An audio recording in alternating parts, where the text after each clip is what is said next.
Good morning to all. Um, I am unable to explain exactly how I feel after that lecture session by Dr. Han. It was really mind provoking. His lecture, along with the articles that we were supposed to read, really got me thinking. Um, First of all, I want to comment on the article by John, and that for me was very informational and life changing.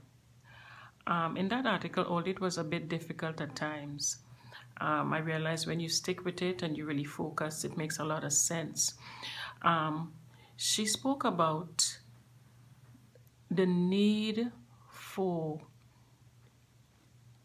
pastors who have not been trained formally, like going to a seminary, and pastors who have been privileged enough to go to seminary, how they can work together.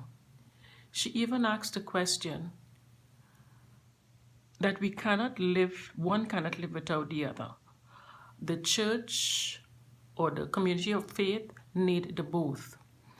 The pastor who has not been trained formally can teach the pastor who have been trained how to listen and hear from the Holy Spirit. The pastor who have been trained can teach the pastor the head knowledge, what they learn in seminary.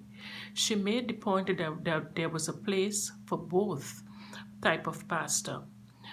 I am responding also to one of the comments that one of my colleagues made in the class, where she accused her Church of God of Prophecy, I think it was, of not teaching what we are learning here.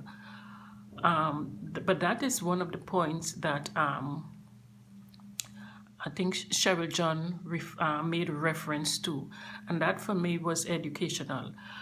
What I think we need to shy away from or not do is not to be too judgmental and put down our communities where we came from. We should try to do everything in love.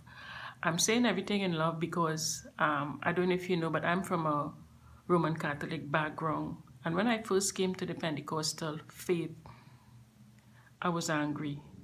I was angry because after being a Catholic for so many years, and I came to be a Pentecostal, I realized how much I didn't know, how ignorant I was in things of God, how much head knowledge I had, and how much spirituality I was missing.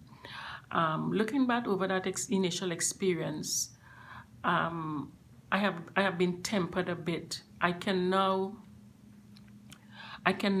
have an appreciation for my background as a Catholic because it kind of prepared me for where I am now. So with that in mind, I want to ask a question. What are some of the practical things that we can do to marry um, pastors who have not been trained formally and pastors who have been trained formally in our community of faith? That's one question. Okay, I want to go on now to the lectures of Dr. Ham and also make reference to the article on theological education. I like the part of the reading that spoke about a survey that the Association of Theological Seminary did, where they ask parishioners how do they assess a pastor. And they had three questions. One of the questions was, do, do they love God? The second question was, how do they treat others? And I think the third question was how they behaved.